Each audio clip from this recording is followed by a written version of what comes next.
Diferente da maioria dos filmes de desenho infantil, que apresentam uma trama simples, linear e compreensível desde seu princípio, Alice no País das Maravilhas foge um pouco desse padrão. O enredo do longa quase não apresenta uma história consistente e compreensível, com diversos elementos novos sendo apresentados constantemente, lugares estranhos e muitas vezes ilógicos, em uma bagunça audiovisual intencional, para que a estética do lugar nos remeta à temática de um sonho. A história do filme não tem necessariamente um objetivo ou foco principal, como era comum em outras obras da mesma produtora e da mesma época, mas foca basicamente em apresentar o caminho percorrido por Alice em seus sonhos e nas lições que ela acaba absorvendo. Os personagens, em sua maioria, são apresentados e logo saem de cena, sem tempo para um aprofundamento mais claro de quem são. Normalmente, trazendo uma mensagem filosófica ou interpretativa para Alice, mas sem deixar claro o porquê ou qual o objetivo dessas mensagens.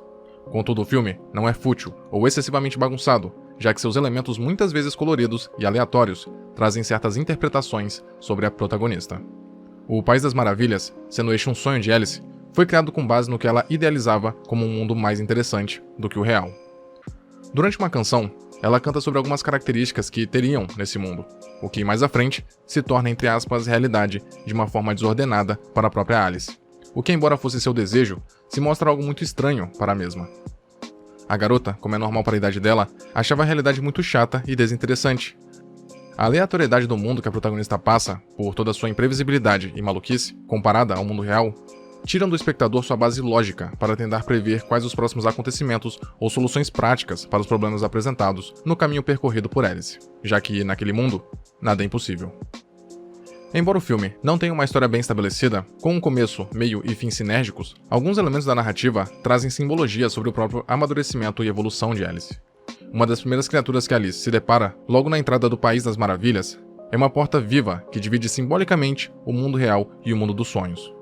Ela está trancada e é muito pequena para Alice entrar no começo, o que a obriga a tomar um líquido para diminuir de tamanho, e posteriormente come um biscoito para aumentar seu tamanho a fim de conseguir uma chave que estava faltando, que havia ficado debaixo de uma mesa ali perto, sendo percebida por ela somente depois de uma aparição repentina.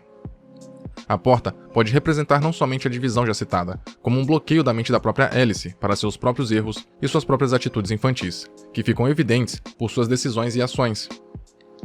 Uma das características apresentadas pela personagem é o ato de se dar bons conselhos para o seu próprio benefício, que descendem de conselhos possivelmente dados por adultos, mostrando possivelmente que ela se via crescida o suficiente para ser responsável e não se meter em problemas, e vemos durante o longa que isso se mostra o oposto.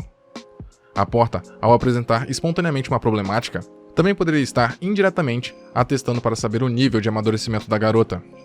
O fato da porta estar trancada e ter ficado trancada até o final do longa representaria que Alice ainda não tinha evoluído o suficiente para discernir por si só o certo do errado, e nem para prever as dificuldades que poderia ter em seu caminho, como ao verificar se a porta estava trancada, antes de diminuir de tamanho. A chave que faltava para a porta era sua própria evolução pessoal e reconhecimento de suas falhas e limitações, e embora ela tenha entrado pela fechadura e no final do longa saído espontaneamente do lugar, ela não era ainda capacitada para romper aquela barreira e de ter a chave para si. Uma das características apresentadas nesse momento, e que se repete durante o longa, são as comidas e bebidas com capacidade para aumentar e diminuir o tamanho de Alice. Essas comidas podem representar uma briga interna da mente da garota entre o amadurecimento que ela pensava ter, em contraste com sua inocência e incerteza inerente à sua idade.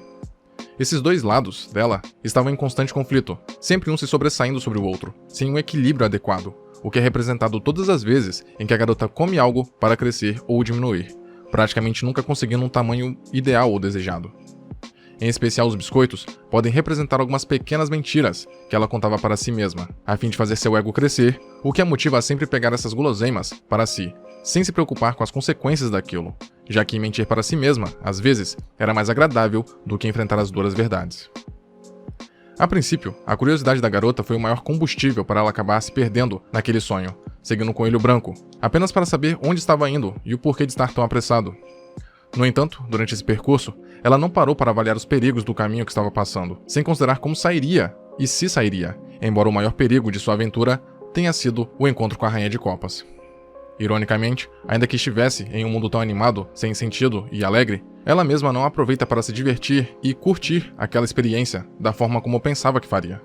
Aliás, em vários momentos ela é vista como alguém diferente e muito contrastante com o lugar em que estava, seja por sua aparência ou por seu desejo crescente de lógica e ordem em um local sem essas características.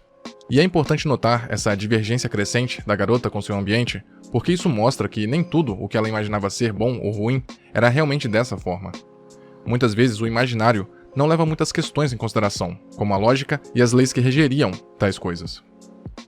O filme não desencoraja a imaginação e os sonhos, mas mostra que nem sempre o que imaginamos ou sonhamos seria aproveitável da forma como gostaríamos e que às vezes já temos tudo o que poderíamos desejar, só não enxergamos isso com clareza. Mais à frente, Alice é questionada sobre quem ela era e para onde estava indo. Quando questionada sobre isso, a protagonista não sabe responder, evidenciando que naquele momento, sua visão de um mundo perfeito estava começando a mudar, tendo em vista a desorganização daquele lugar do ponto de vista dela. Ironicamente, por quase majoritariamente todas as pessoas daquele lugar serem diferentes do padrão que Alice conhecia, para ela tudo aquilo era muito estranho e incompreensível, mas do ponto de vista dos habitantes locais, a própria Alice era a estranha, por não entendê-los. A lagarta ainda recita um poema sobre um crocodilo que come alguns peixes, os seduzindo para entrar em sua boca, o que pode estar ligado com a curiosidade da Alice sobre o coelho, que estava atraindo cada vez mais para um perigo iminente ao se aprofundar naquele mundo desconhecido. Essa não é a única vez que a garota é de certa forma advertida sobre a periculosidade da sua curiosidade, já que no início do filme ela encontra dois gêmeos que a contam uma história envolvendo esse assunto. Mas por causa do foco da garota em seu objetivo primário, ela acaba ignorando a advertência contida na moral desse conto, e ironicamente age da mesma forma que acaba levando as vítimas da história para seu fim. Não demora muito para a garota se perder em uma floresta, cercada de animais, feitos de objetos, e ela acaba sendo forçada a refletir sobre o que a levou àquele lugar, lamentando sua curiosidade e falta de paciência.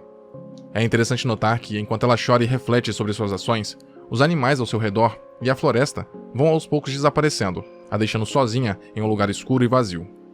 Isso pode ter acontecido motivado pela perda de boa parte da sua curiosidade e da saudade da realidade, em contraste com sua vontade inicial de viver uma idealização de um mundo feito sob sua vontade, mas sem uma ordem estabelecida.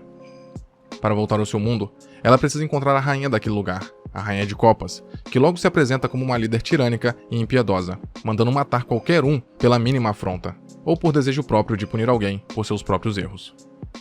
A rainha pode ser uma representação de como Alice seria caso se deixasse levar por suas emoções mais primitivas, como a raiva e frustração, por não querer reconhecer seus próprios erros. Visivelmente a rainha é o completo oposto da garota, tanto em sua personalidade quanto em certas características externas, já que as roupas que Alice usa, em sua maioria, são azuis e brancas, o que nos transmitem certa paz e serenidade, além de bondade. Já as roupas da rainha, com seu tom vermelho carmim, nos transmitem raiva, fervor e conflito, somado ao seu temperamento altamente explosivo e satisfação em ser cruel com seus súditos, sempre sorrindo quando é atendida ao mandar cortar a cabeça de algum deles.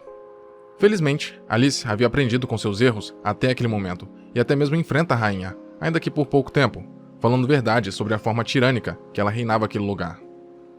Ainda que tudo tenha sido um sonho, evidentemente para ela foi uma experiência muito vívida, e as coisas que ela havia passado ficariam em sua mente, e talvez pudessem ajudá-la a evoluir sua maneira de ver o mundo, e a motivaria a apreciar as pequenas coisas comuns de sua realidade.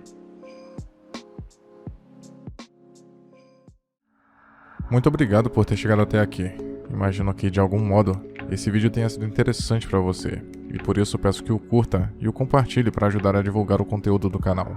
Se quiser ajudar e puder, claro, torne-se membro e confira os benefícios de cada nível de assinatura. Na tela, tem mais vídeos que talvez possam te interessar. Até a próxima.